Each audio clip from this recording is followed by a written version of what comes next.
Welcome to Inside Design with Kandrac and Kole. This podcast is a conversation between two business partners, Joanne Kandrac and Kelly Kole. Join us for a lively conversation about all things interior design, from current projects, trade show experiences, worldwide travel, what's in, what's out, and all the challenges and wins they've had running their successful design business. Whether you're a seasoned interior designer, new to the industry, or a creative enthusiast, you will walk away with insightful information, newfound inspiration, and a smile on your face after listening to these two. And here they are, Joanne and Kelly.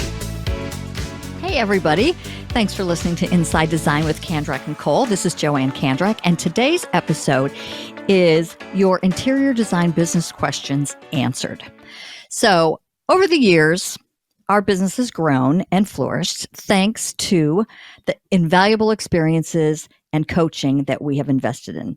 This has not only allowed us to succeed, but also empowered us to make a positive impact in others and to provide guidance.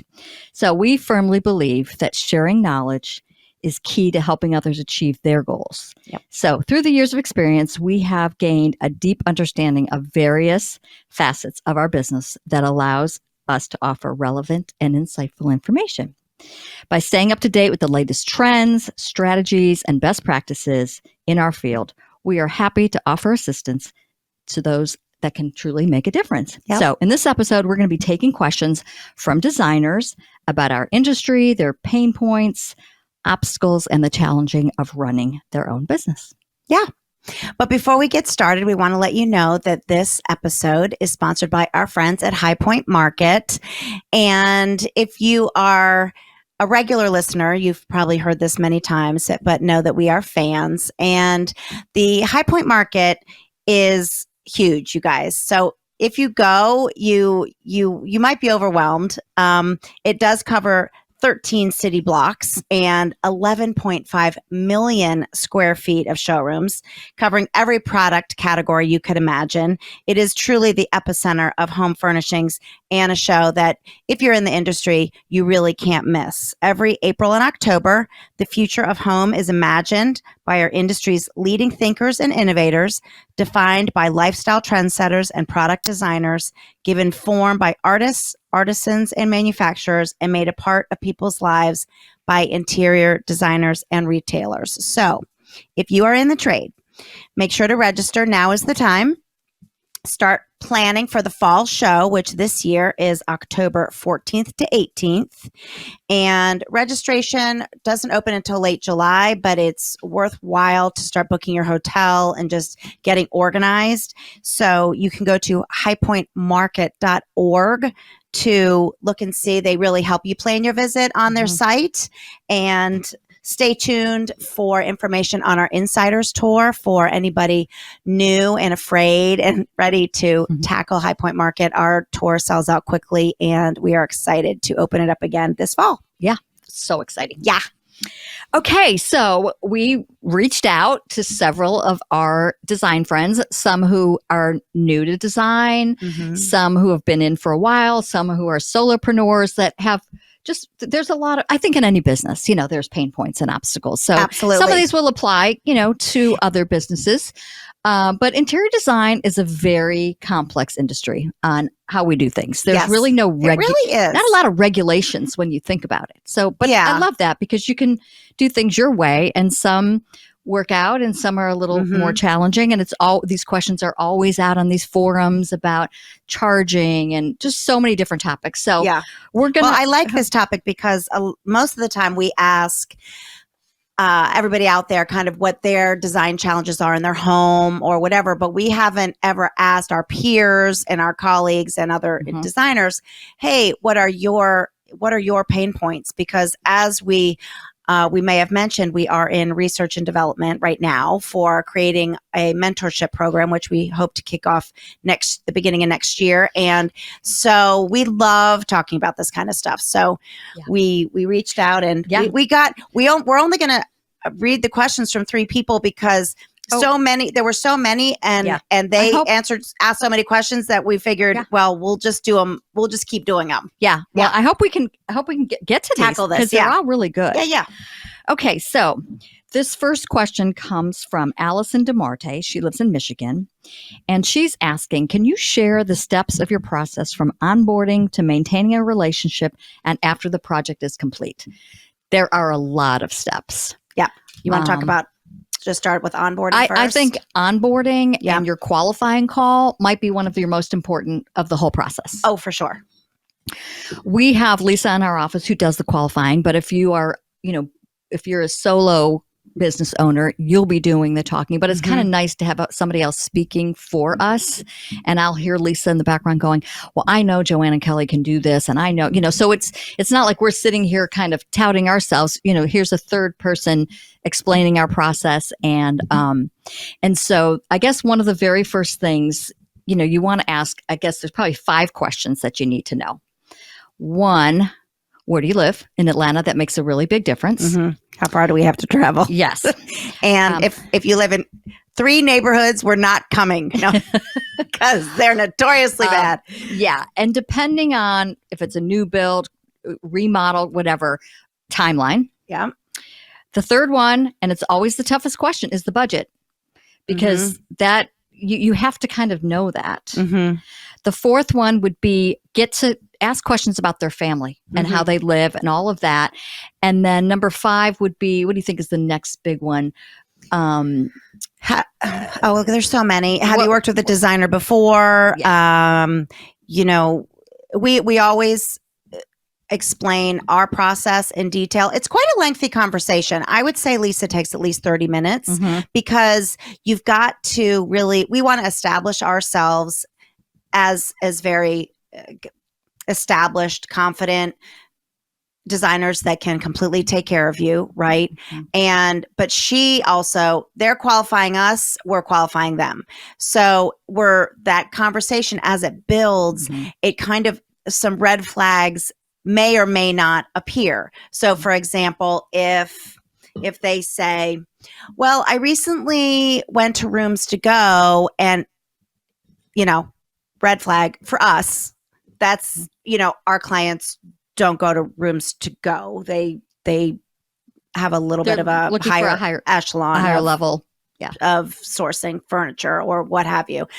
If, let's say, they're both working, they're both corporate, they don't have time, that's always a good sign. Those are probably the best ones. Yeah, because we love the double income. Attorneys are good because they really value time. Yes, they understand the value of time.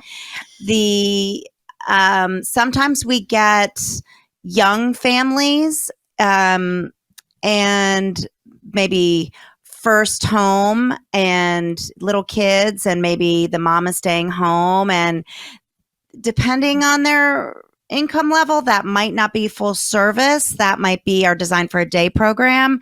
So there's a lot of kind of, because a lot of times people, like Joanne said, won't answer the budget question. But there's ways around it. And well, the other thing too is we charge a $600 consultation fee. And if someone is really unwilling to pay that or thinks that's a lot in Atlanta, it really could take half a day because we spend a couple hours getting there, and the day's kind of shot. So sometimes people will ask, well, that and that was another question somebody asked, so I'm just going to answer it here. Do you apply that consultation to their job?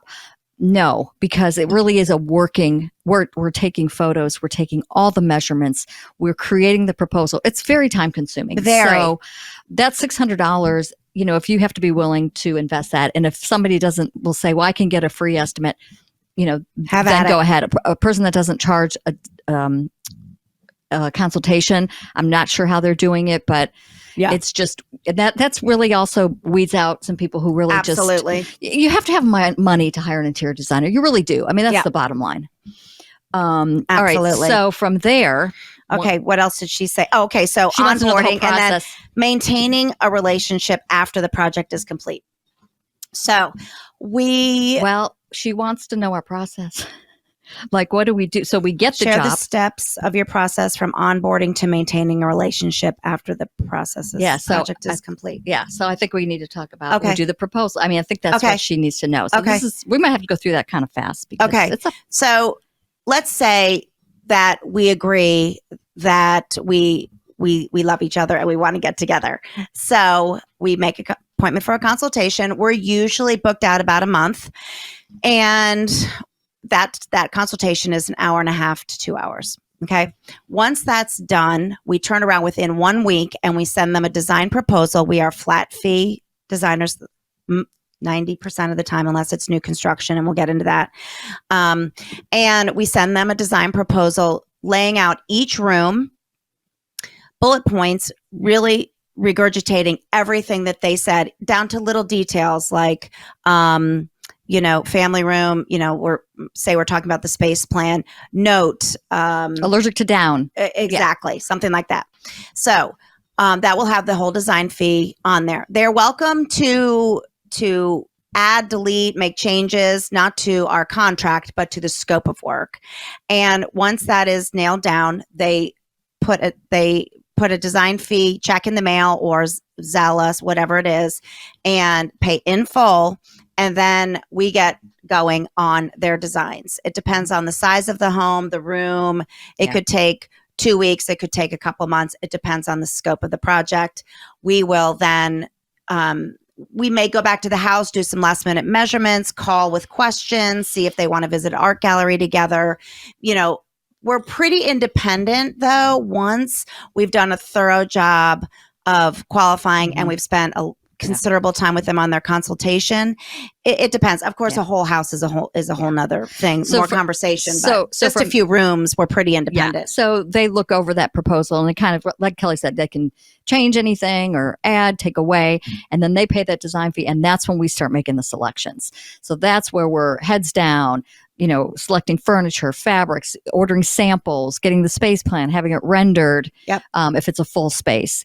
And then we get back to them and they come to our office for the presentation. We have everything laid out. We have a big TV in our conference room, and we show everything up on the screen, and then we're talking through everything, and they can touch and feel the fabrics. That's their chance to say, well, okay, not sure I love that fabric, although we've asked so many questions, we hope that we get it right. Yeah. They generally don't make too many changes they really on presentation day. Go to our library and we can make a quick change. We then get paid in full.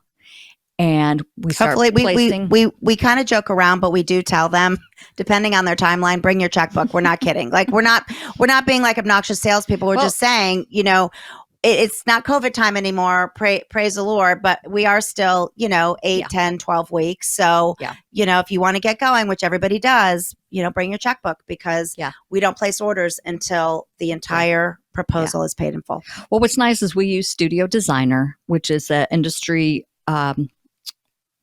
procurement, project management software. Yes. Thank you. Yes.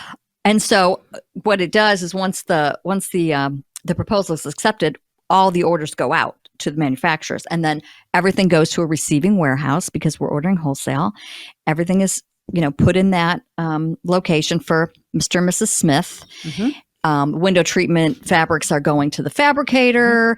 Mm-hmm. Wallpaper is being sent to the client. So there's a bunch of moving parts that go on. And then from there, once everything comes in, that's when we schedule the install and have our window treatment installer hanging photos. We have the movers bringing everything, unpacking all the cardboard. Like this is a lot, this is a lot of moving parts going on.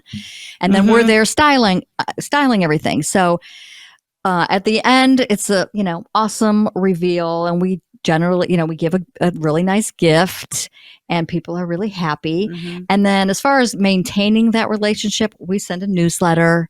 We kind of always check in. We send a holiday card every year. So, and, we're on social media a lot. And so a lot of our clients actually, really like our podcast too, which is another way for us just to keep, keep in front of them. Yeah. So, but I'll just be driving one day and be thinking about a client and send them a quick email and just say, hey, I was thinking about you today. I'm not trying to drum up more business. I'm just honestly how did graduation go? Or, or that kind of thing. How are the puppies? So I think that's super important. She also asked, what questions have you found most helpful for getting a sense of the client's style preferences? We ask it outright, what styles do you gravitate towards? We ask them to share either a Pinterest board or a house idea book, or what hotel do you like? What's your favorite hotel? Where do you travel? Where do you vacation is a great one. That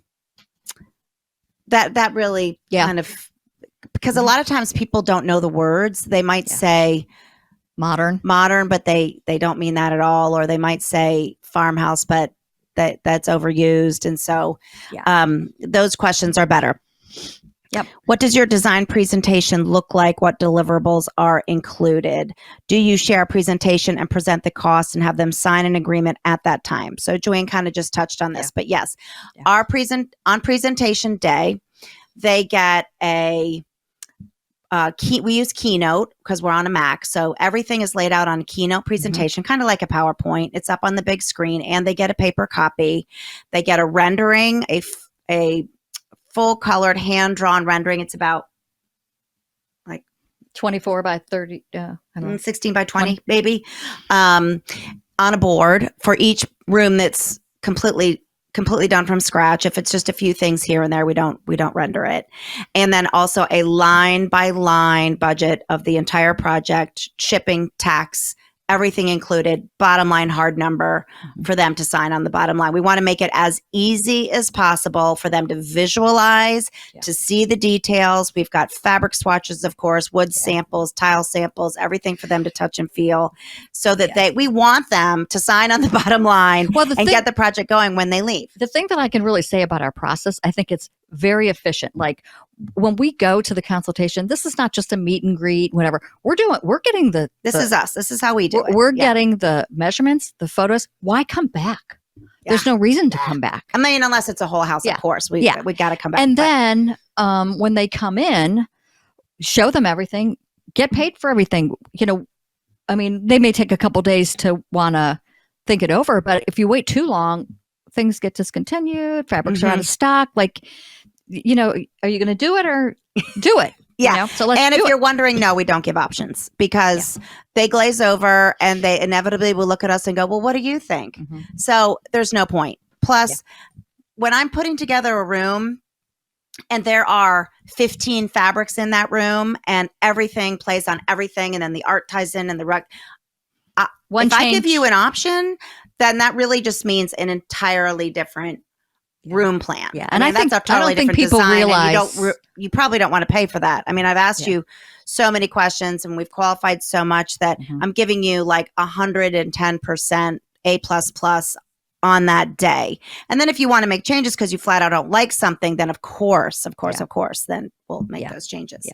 So, very good questions. Yeah, that's kind of it in a nutshell. There's a lot more detail to it, but I think the process is hard, though. It's not something they teach you in design school, and unless you've kind of sat with a designer to see their process. And I'm even curious, like, this is our process. I'm even really curious as to how other designers do it.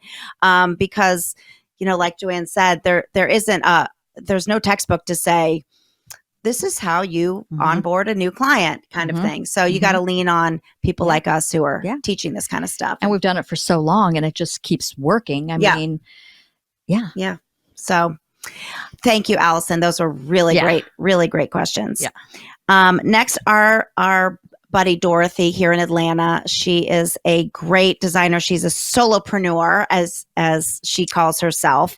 And so this girl hustles. And so she's been doing it a while and doing all the things by herself. So her question is, how do you go about hiring someone?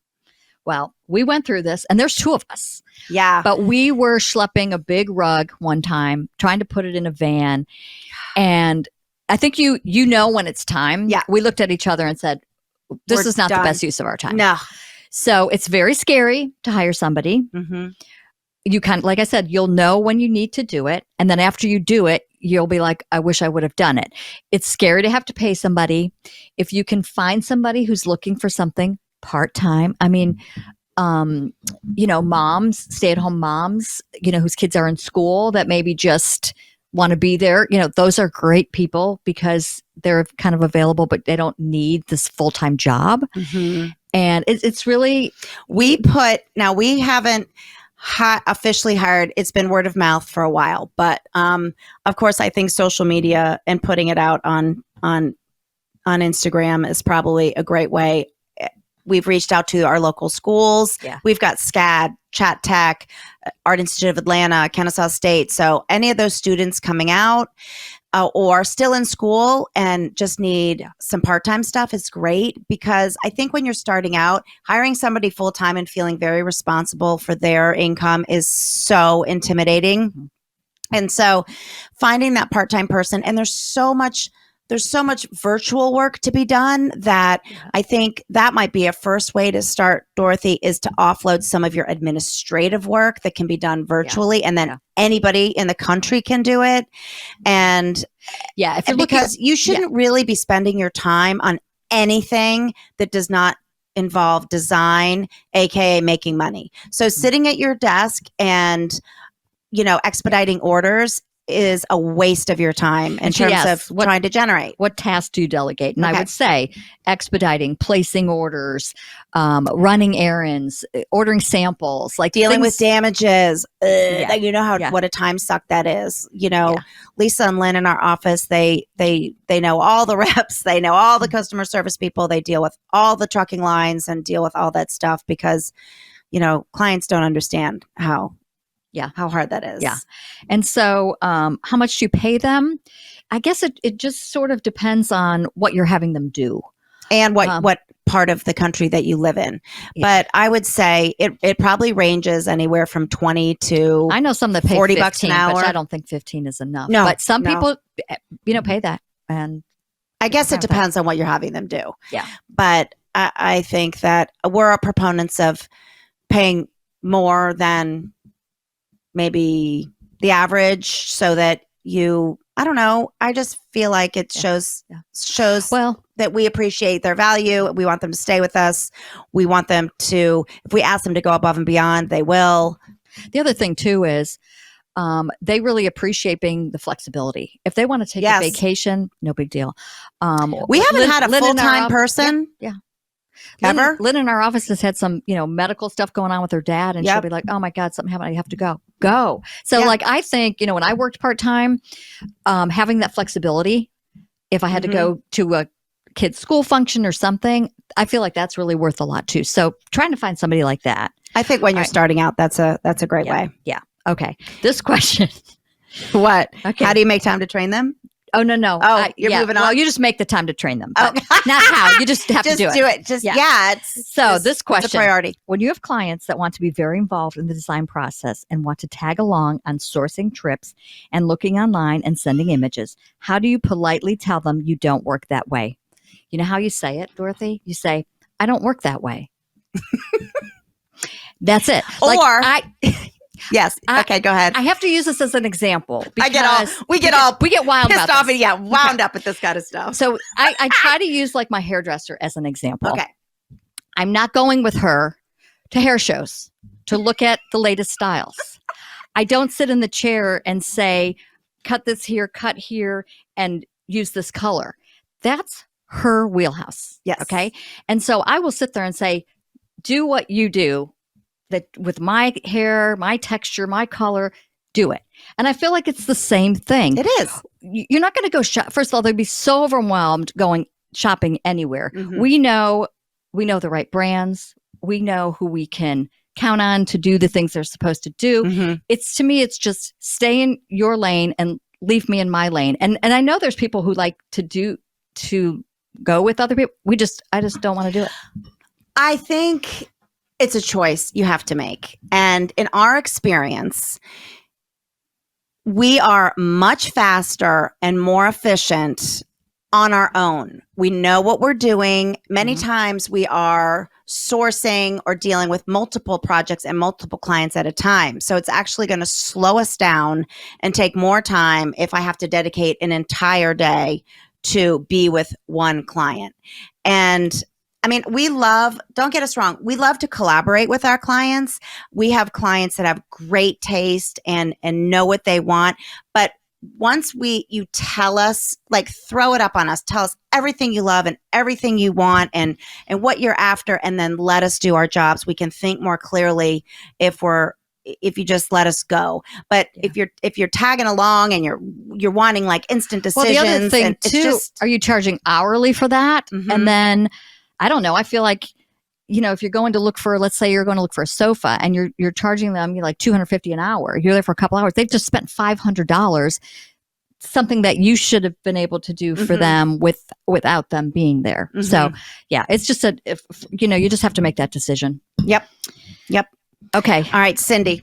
No, she has one more. Dorothy. Okay, Dorothy, well, you better hurry. Okay, hurry up. Okay. She says, when you have a client project that you are really excited about, but do not have the availability in your schedule and they want to start sooner, how do you convince them to wait for you and be available versus referring them? Oh, very good question. Dorothy. Well, all good things. All good things. You must wait. Yeah. Anytime I've ever rushed anything or tried to do something quicker because I wanted it quicker, I didn't end up loving it in the end. So, and let me tell you something. If you bend over backwards in the very, very beginning, they will expect that of you every single time. So of course, we will try our very best to slide you in when we can. But if I don't have the time to give you 110%, I don't have the time. You don't want me at 50%. Yeah. And so we will say that and say, we are very hands-on, which we are. We are really available at all times. And so I'm not available for you right now. So to do my best work, could you please wait? Time runs fast. It'll be here before you know it, but could you wait? And we've asked people to wait 2 and 3 months, and they have.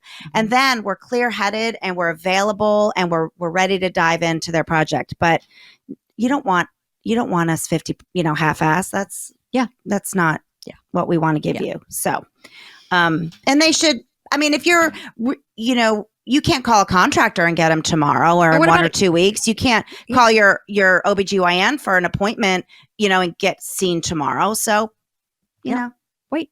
Yep. Good things come to those who wait. Yes. All right. Cindy Porsche. Thank you, Dorothy. Awesome questions, girlfriend. Yes. Cindy Porsche, another Atlanta designer. Amazing.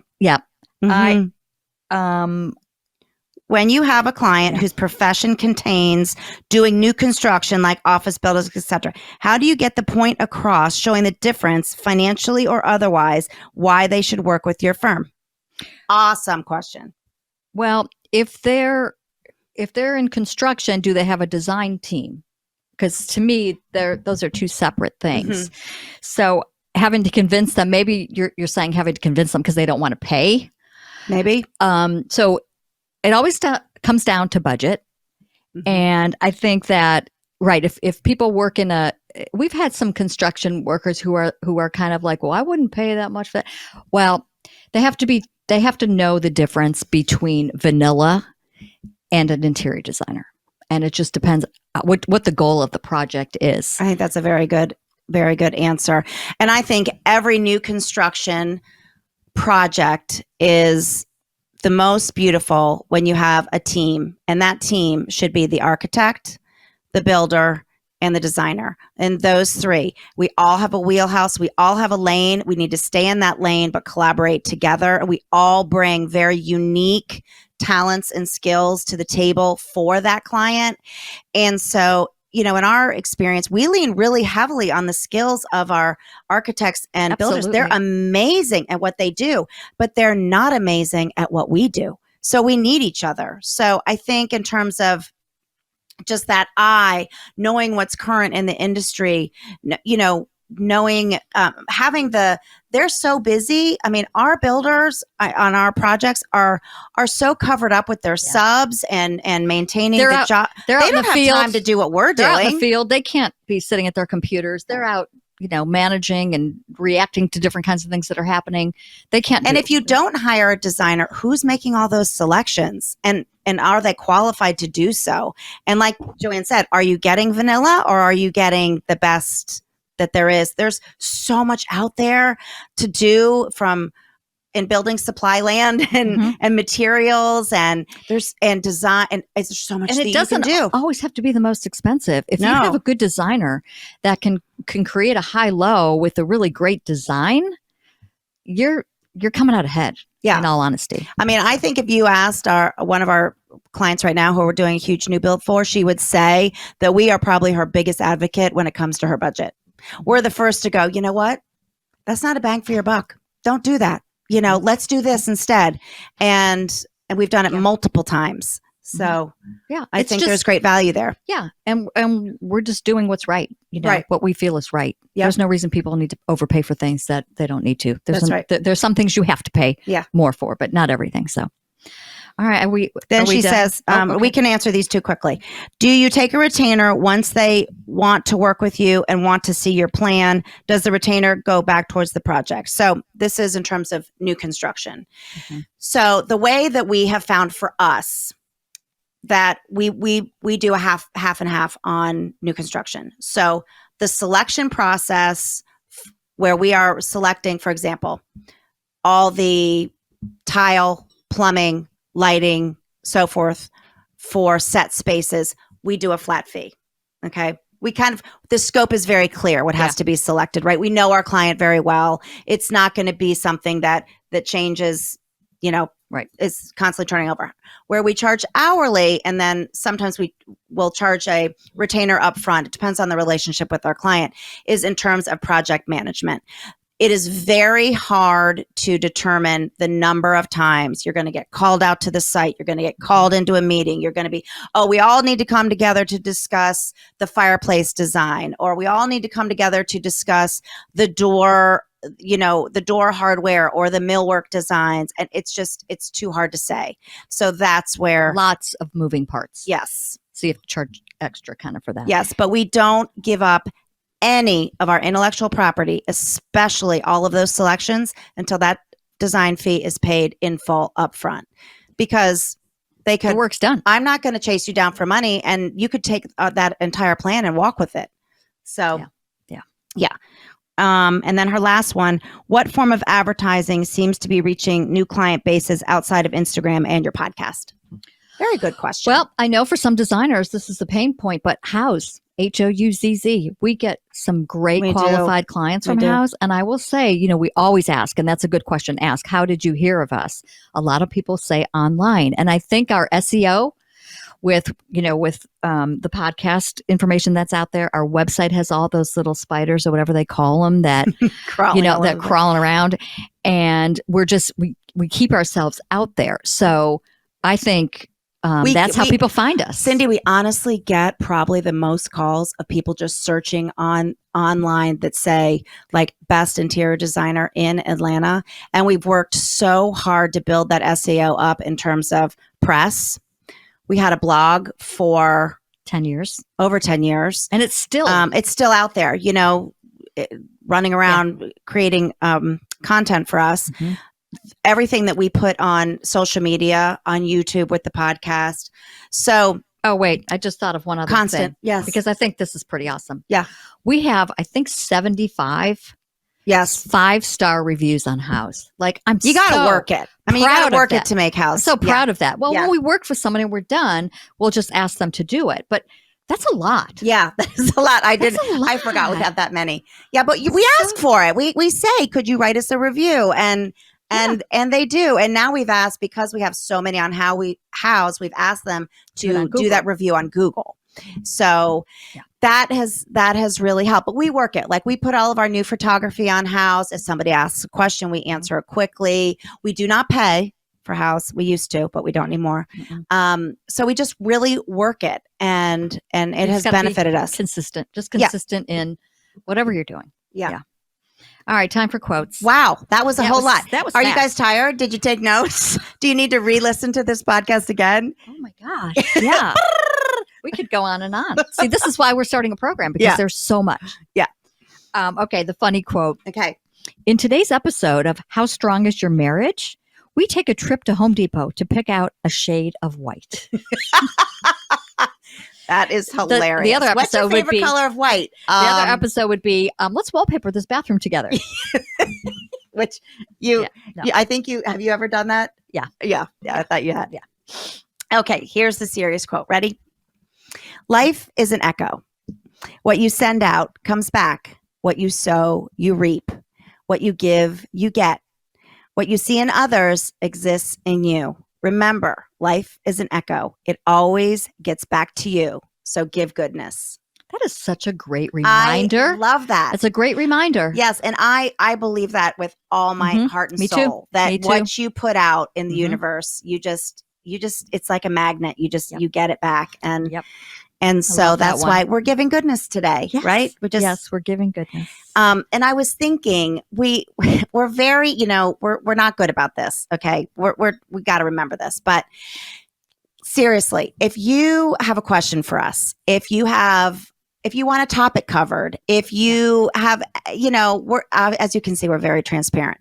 If you want to chat with us, anything at all, reach out to us. You can email us at podcast@kandrac-kole.com and we will answer you right away. So if you have a thought, if you didn't like something about the show, if you love something about the show, email us. We would absolutely love to hear from you. We would love the feedback. We really would love the feedback. Yeah.